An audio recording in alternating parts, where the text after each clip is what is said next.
Welcome guys, this is Kailash Sharma and you are watching YouTube channel of setter academy Rawat sir. आप सभी का setter academy Rawat sir के online platform पे एक बार फिर से स्वागत है। कैसे हो दोस्तों? मस्त हो, तंदुरुस्त हो?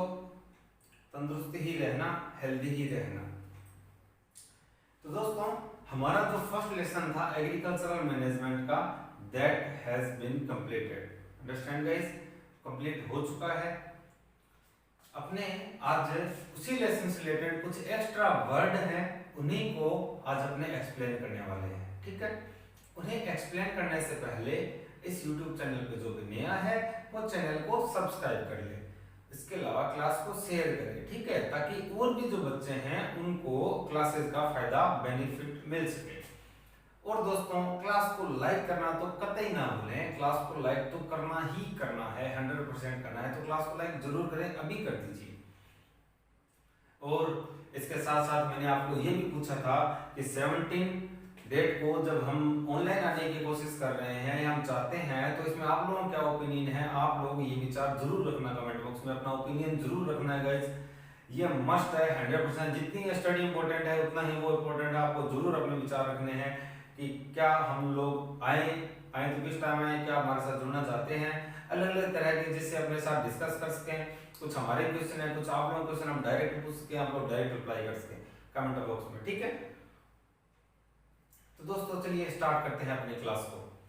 अपने दोस्तों, जो आज क्लास ज्यादा लंबी नहीं होने वाली है, शायद 15 मिनट की मैक्सिमम या 20 मिनट की रहने वाली है। बुक में कुछ क्या है, लास्ट में कीवर्ड्स आते हैं, इन कीवर्ड्स में क्या रहेगा, कुछ वर्ड्स आते हैं अलग अलग, इन्हें पढ़ते हैं अपने। ठीक है, तो इसमें अपना फर्स्ट जो वर्ड है वो है एग्रीकल्चरल प्रैक्टिसेस का।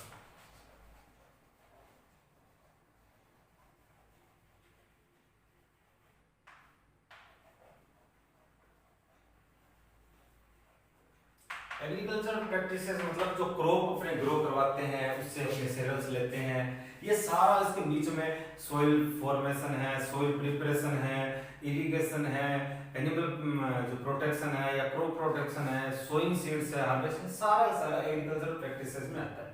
ठीक है। सेकंड है ब्रॉडकास्टिंग। अब ये वर्ड नया है।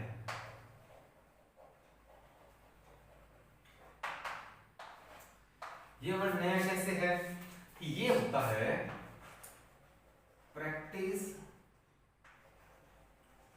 ऑफ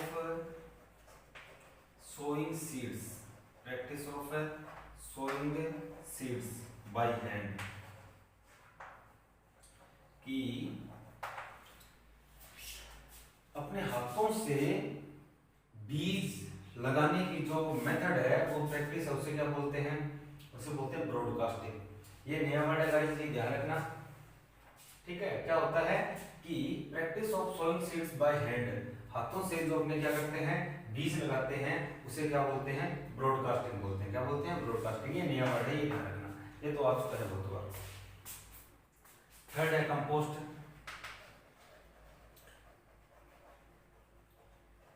डिकेइंग मैटर लाइक डंग है, ह्यूमन वेस्ट है, ह्यूमन एक्सक्रेटा है, अदर वेस्टेज है, प्लांट्स वेस्टेज है, ये सारे के सारे मिक्स होके और डिकम्पोज होके क्या बनाते हैं? कंपोस्ट बनाते हैं। ये इजी है, आ चुका है। Cash crop. कैश क्रॉप वो होती है that is sown for sale, उन्हें डायरेक्ट बेचा जाता है, या फिर तो लास्ट में निकाल के बेच देते हैं, या फिर बीच में ही बेच दिया जाता है। ठीक है, यानी इन्हें बेच दिया जाता है, लास्ट में निकालते ही बेचते हैं या फिर बीच में बेचते हैं। जैसे कुछ एक प्रकार के हरा चारा होता है, उसे बीच में ही बेच दिया जाता है, बीच में काट दिया जाता है, तो ये इसमें आते हैं कैश क्रॉप्स में। ठीक है, 5 है। फिफ्थ है सेरियल क्रॉप्स। सेरियल क्रॉप्स यानी कि अनाज जो है, व्हीट है, बार्ले है, व्हीट हो गया, बार्ले हो गया, और ओट्स है, राइस है, ये सारे, पर्ल मिलेट है। ठीक है, ये सारे किसमें आते हैं? सेरियल क्रॉप्स में आते हैं। Drip system. ड्रिप सिस्टम मैंने आपको भी डायग्राम बताया था, क्या होता है कि ड्रॉप बाय ड्रॉप पानी कहाँ गिरता है? डायरेक्ट रूट्स में गिरता है। डायरेक्ट रूट में गिरता है। That is a modern method of irrigation. There are two type of a modern method. First is a drip, second is a sprinkler system. Both system are very efficient. ये water conservation के लिए काफी ज्यादा important है। both system are very important for water conservation. Understand guys, both are so much efficient that they save a lot of water from wastage. Third क्या है, sorry, fourth, fifth, sixth और seventh, fertiliser. Fertiliser क्या होते हैं?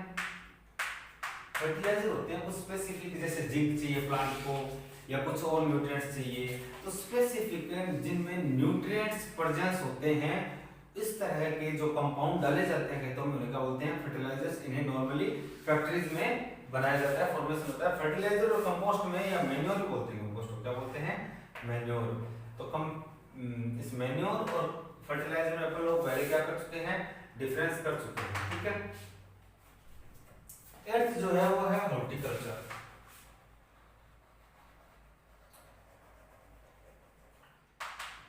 Horticulture क्या होता है?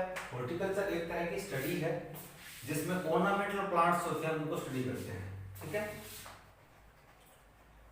Study of ornamental plants. Ornamental plants की जो स्टडी करते हैं उसे क्या बोलते हैं? हॉर्टिकल्चर बोलते हैं। ऑर्नामेंटल प्लांट्स यानी जो सजाने के लिए लगाते हैं, जो सुंदर होते हैं वो।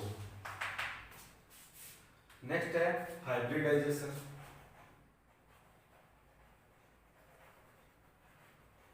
ये हाइब्रिडाइजेशन क्या होता है?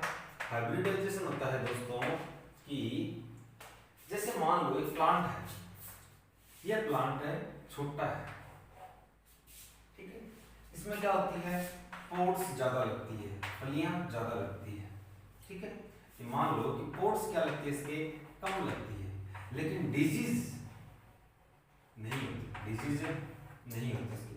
पोर्स तो कम लगती है लेकिन डिजीज नहीं होती, यानी कि ये हमेशा सेफ रहता है प्लांट। दूसरा प्लांट है जिसमें क्या लगती है? पोर्स तो ज्यादा लगती है, पोर्स तो ज्यादा लगती है, लेकिन पोर्स के साथ साथ इसमें डिजीज भी लगती है, डिजीज भी बहुत ज्यादा आती है इसमें। अब किसान क्या चाहता है? पोर्स तो ज्यादा हो, डिजीज कम हो, ये चाहता है। तो जेनेटिक इंजीनियरिंग यानी कि साइंस ने क्या किया? इन दोनों से एक प्लांट बनाया गया, ठीक है।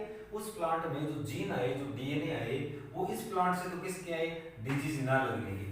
तो नया प्लांट बनाया जिससे कि डिजीज ना लगने के, इसमें कुछ स्पेसिफिक गुण थे, कुछ इसमें प्रॉपर्टीज थी कि इसमें डिजीज ना लगे, तो वो डिजीज ना होने की प्रॉपर्टी यहाँ से लेके आए, और पोर्स ज्यादा होने की प्रॉपर्टी यहाँ से लेके आए। इस तरह नया पौधा बना जिसके डिजीज भी नहीं लगती और पोर्स भी ज्यादा लगती है।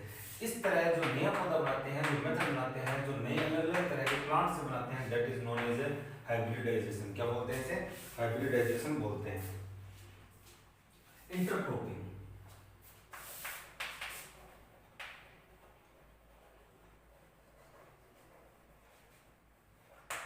इंटरक्रॉपिंग क्या होता है? कई बार क्या करते हैं, एक ही फसल के टाइम, इसे मिक्स क्रॉप भी बोलते हैं, इसे मिक्सिंग क्रॉप के नाम से है, दूसरी बार हाँ मल्टीपल क्रॉपिंग के नाम से है। मल्टीपल क्रॉपिंग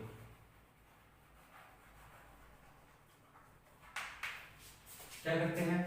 ये एक प्लांट लगाया है यहाँ पे, ठीक है, यहाँ दूसरा प्लांट लगाया, यहाँ तीसरा प्लांट लगा है,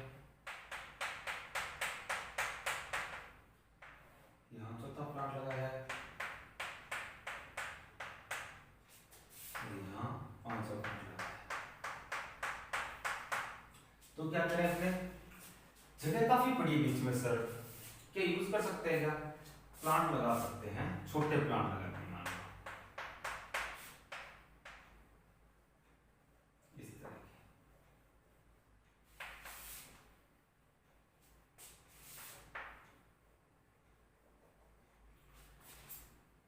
सर अच्छा ऐसे कर सकते हैं क्या? ये एक तरह ए नाम का कोई पौधा है और ये बी नाम का कोई पौधा है, यानी यहाँ ए नाम की कोई क्रॉप ग्रो हो रही है, यहाँ बी नाम की कोई क्रॉप ग्रो हो रही है। सर कोई सी भी कर सकते हैं वैसे? नहीं कर सकते ऐसे। यानी पहले तो क्या, टू और more than two type of crops are growing simultaneously, एक साथ ग्रो होती है। साइमल्टेनियसली मीन एक साथ, तो इसे क्या बोलते हैं? इंटरक्रॉपिंग या फिर मल्टीपल क्रॉपिंग बोलते हैं। पहले तो ये, फिर क्या सर किसी भी प्लांट को ऐसे ग्रो करवा सकते हैं? साथ साथ किसी भी प्लांट को नहीं करवा सकते, कुछ एक भी करवा सकते हैं। कैसे सर? कि पहले तो उनकी जो जितनी भी प्रॉपर्टीज है, उनकी क्या है? प्रॉपर्टीज है, वो क्या होनी चाहिए? ऑपोजिट होनी चाहिए। क्या होनी चाहिए? ऑपोजिट होनी चाहिए। ऑपोजिट कैसे सर? ऑपोजिट ऐसे होनी चाहिए कि अगर एक क्या ले, वाटर ज्यादा ले, तो दूसरा वाटर क्या लेना चाहिए? कम लेना चाहिए। ठीक है, एक अगर क्या कर रहा हो, नाइट्रोजन ज्यादा चाहिए को, तो दूसरे को नाइट्रोजन कम लेनी चाहिए। एक को ऑक्सीजन ज्यादा चाहिए, दूसरा ऑक्सीजन कम लेना चाहिए। इस तरह ऑपोजिट प्रॉपर्टीज हो, यानी कि इन दोनों में क्या ना हो, कहीं किसी तरह से कंपटीशन स्टार्ट हो जाए। ये कहेगा वाटर मैं लूंगा, ये कहेगा मैं लूंगा, फिर दोनों ही नहीं लगेंगे, खराब हो जाएगी कहानी। इसे क्या बोलते हैं? इंटरक्रॉपिंग या मल्टीपल क्रॉपिंग बोलते हैं। ठीक है, उसके बाद है नाइट्रिफिकेशन।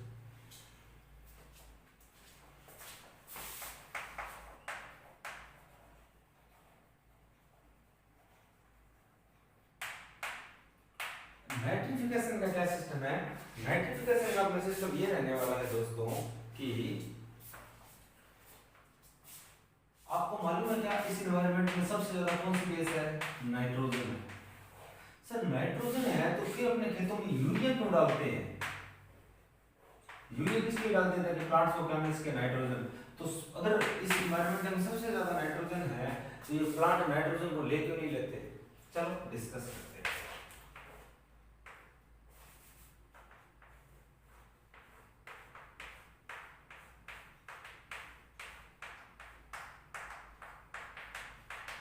ये भी अपना प्लांट है। ठीक है, ये दरअसल यहाँ से डायरेक्ट नाइट्रोजन नहीं ले सकते, डायरेक्ट नाइट्रोजन नहीं ले सकते। तो इसको क्या करते हैं? कुछ इस तरह के कंपाउंड्स में कन्वर्ट करते हैं कि वो नाइट्रोजन को यूज कर सके, ये प्लांट इस नाइट्रोजन को यूज कर सके। इसे क्या बोलते हैं? नाइट्रिफिकेशन बोलते हैं। इसे क्या बोलते हैं? नाइट्रिफिकेशन। नाइट्रिफिकेशन किसे बोलते हैं? नाइट्रिफिकेशन बोलते हैं कि इस एनवायरनमेंट में जो नाइट्रोजन है, उस नाइट्रोजन को कुछ इस तरह के कंपाउंड्स में कन्वर्ट करना that these plants can use that nitrogen is known as nitrification। Understand है? इसे ही क्या बोलते हैं? नाइट्रिफिकेशन बोलते हैं। क्या बोलते हैं? नाइट्रिफिकेशन बोला जाता है। इसके बाद एक और आता है वर्ड नाइट्रोजन फिक्सेशन। अभी नाइट्रोजन फिक्सेशन क्या है? नाइट्रोजन फिक्सेशन ये है कि जो अमोनिया होती है, इसे क्या किस में कन्वर्ट कर देना? नाइट्रेट में। किस में कन्वर्ट कर देना? नाइट्रेट से। नाइट्रेट क्या लोचा है? नाइट्रेट लोचा है NO3 में। इसी की जैसे कि नाइट्राइट होता है, नाइट्रेट होता है NO2-। ठीक है, इस अमोनिया को इनमें कन्वर्ट करना ताकि इनका यूज कौन कर सके? ये प्लांट कर सके। ये भी नाइट्रोजन फिक्सेशन होता है। ये क्या होता है? Nitrogen fixation. इसमें हेल्प कौन करते हैं? ये आगे की क्लास में पढ़ेंगे अपने, या 7th क्लास में पढ़ भी चुके हैं कि कुछ लेग्यूमिनियस फैमिली के क्या होते हैं? प्लांट्स होते हैं। कौन सी फैमिली के? लेग्यूमिनियस फैमिली के प्लांट्स होते हैं। और इन लेग्यूमिनियस फैमिली के प्लांट्स में रूट जो होती है उनमें नोड्स मिलते हैं, और इन नोड्स में क्या रहते हैं? राइजोबियम नाम का एक बैक्टीरिया रहता है, और यही ये फिक्सेशन का काम करता है। और लेग्यूमिनियस फैमिली के प्लांट कौन से हैं? जो अपनी पल्सेस हैं वो सारे के सारे लेग्यूमिनियस फैमिली के प्लांट है। इसीलिए वो ज्यादा नाइट्रोजन को यूज कर पाते हैं, क्योंकि उनकी रूट्स में वो राइजोबियम रहता है। इसीलिए उनमें सबसे ज्यादा प्रोटीन होता है। सबसे ज्यादा प्रोटीन किसमें होता है? सोयाबीन में, चने में, इन्हीं में सबसे ज्यादा प्रोटीन होता है। इसीलिए इनमें प्रोटीन होता है, क्योंकि इनमें ये लेग्यूमिनियस फैमिली के हैं, और उनकी रूट्स में नोड्स होती है, और नोड्स में कौन रहते हैं? राइजोबियम नाम के बैक्टीरिया रहते हैं, वो इनको नाइट्रोजन होते हैं। तो नाइट्रिफिकेशन और नाइट्रोजन फिक्सेशन। नाइट्रिफिकेशन तो क्या होता है कि इस एनवायरनमेंट की नाइट्रोजन को प्लांट यूज कर सके इस तरह के कंपाउंड्स में कन्वर्ट करना।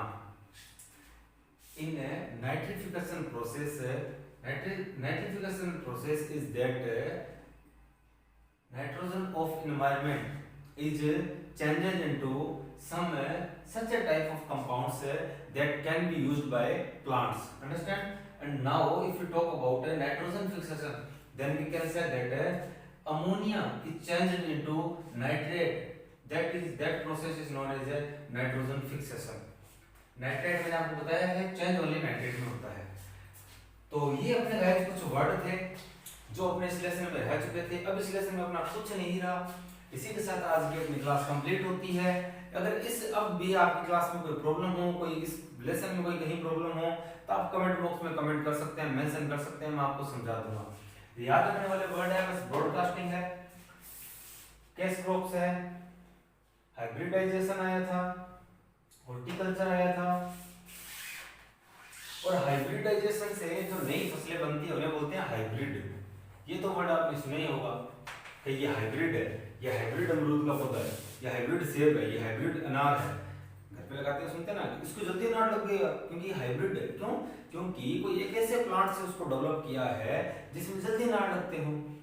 बस that is known as hybridization and the species that made from a hybridization that is known as hybrid. Understand guys? इसी के साथ अपनी क्लास कंप्लीट होती है। इसके बाद मिलेंगे अपने नेक्स्ट क्लास में। इस क्लास में अगर आपको कोई प्रॉब्लम है आप कमेंट बॉक्स में कमेंट कर सकते हैं। इसके अलावा इस पूरे लेसन में कहीं कोई भी प्रॉब्लम है तो आप कमेंट बॉक्स में कमेंट कर सकते हैं। इसके अलावा दोस्तों चैनल को सब्सक्राइब कीजिए, क्लास को शेयर कीजिए, क्लास को लाइक कीजिए। इसके अलावा मैंने आपको कहा था कि 17 को जो हम लाइव आना चाहते हैं उसके लिए आप अपना ओपिनियन जरूर देंगे। ठीक है दोस्तों, इस बार मिलते हैं अपने नेक्स्ट क्लास में। तब तक के लिए थैंक्स, स्टे होम।